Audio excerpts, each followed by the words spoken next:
Thank you, Lo. Thank you, guys. It's absolutely wonderful being with you. So throughout the presentations today from almost every keynote speaker, someone has mentioned something about Vern Harnish or scale-up methodology. And I also saw there in Helene Smuts' background, she had also had this book on the bookshelf, Scaling Up. And this is really what I'm going to be talking to about through this morning when it comes to execution. So there are many points in execution strategy, but I'm going to take us quick in this 10 minutes, take us through what is a healthy execution, 7 healthy execution habits that we at Outsource CFO take on internally, but also look at our clients and assisting them with these execution habits. Now, when President Ramaphosa announced that we are going to go into lockdown, we decided at Outsource CFO, we're not going to wait for the 26th of March. We went into lockdown within 24 hours after his first initial announcement. And it was a trying time for all businesses around the world, but we really found that our core execution capabilities was still in place and was still pitch perfect, needed some refining, but it was still perfect for what we are striving to achieve in this new global age. So we go through the 7. So the first is that the execution team is healthy and aligned. Okay, so you've got your core team around you, people, your coaches, your confidence, and also the decision makers within the business. It is of critical importance that you actively seek to eliminate dysfunctional execution teams. Dysfunctional execution teams just disrupt any scale-up venture when you're spending time talking about each other and not focusing on the business. Conflict happens between individuals, but at the end of the day, if we can all come around the table and sit in an environment whereby we can openly put on the table what's on our heart, what's on our minds, what's bugging us. That's what makes a execution team so strong and healthy, and you come out better for that at the end of the day. So that's one of the first points that Harnish speaks to, and what we really adopt as an internal principle as the executive team at Outsource CFO. Number 2, is important to ensure that everyone is aligned with the number 1 thing that needs to be accomplished this quarter to move the company forward. Yvonne mentioned it, Donna mentioned it as well. Every 90 days, we sit as a board, as an executive management team, and we plan the next 90 days. But also very important is we look back. What has transpired over the last 90 days?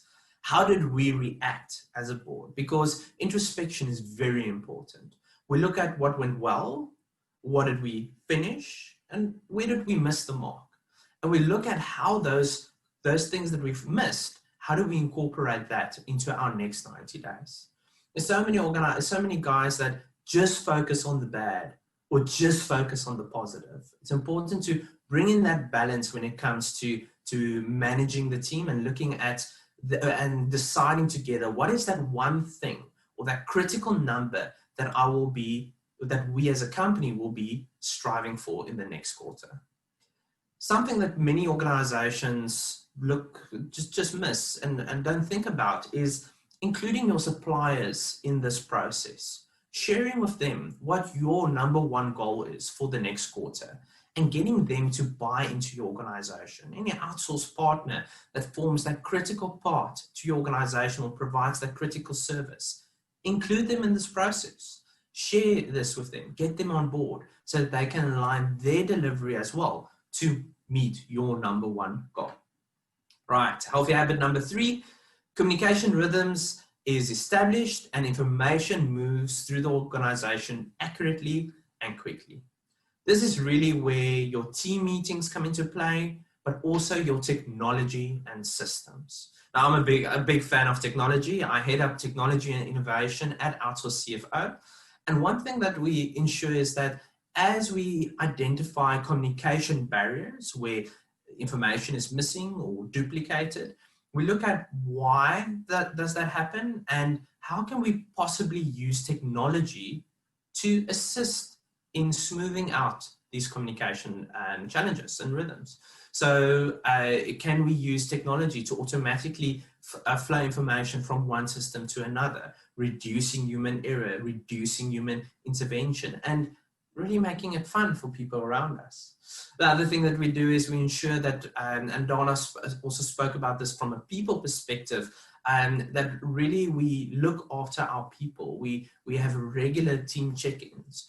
We have a Monday formal check-in where it's a formal structure, and we have a Friday check-in where it's a little bit more informal. How was your weekend? Let's play a game. Especially in this time of remote, bringing in the team, ensuring that we take care of both the professional communication, but also the interpersonal communication, has really enabled us to execute on our client deliverables whilst maintaining that level of professionalism. If we look at healthy habit number 4, is that every facet of the organization has a person assigned with the accountability for ensuring goals are met. So the important word here is the word accountability. And it's a reminder that accountability is there because we care, not because we want to criticize or point a finger. Accountability is done out of love. So within your execution team, we keep each other accountable because we love each other, because we care for each other, because we work together. As a board, we're very fortunate to be friends and business colleagues. But when it comes to the work, we keep each other accountable so that we can grow this organization and keep walking on our scaling journey, the one that we've set out a couple of years ago.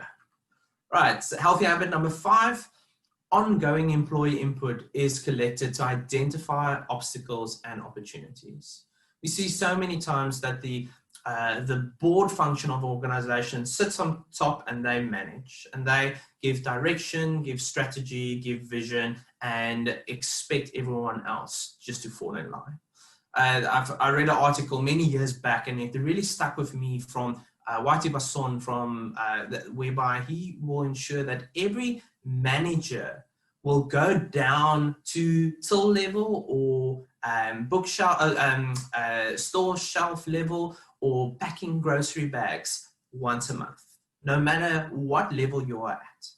So what means is that your most senior executive will come down to the customer interface and ensure that they have the ability to see what is going on. Is the vision still being lived by the people? And is the customer experiencing it? And where are those opportunities that can be identified for growth and success and speed? So from an executive team, execution on a day-to-day basis, ensure that you ingrain yourself from time to time in the actual work as well. So you stay abreast of what's happening and you can bring positive change and improvements to the process.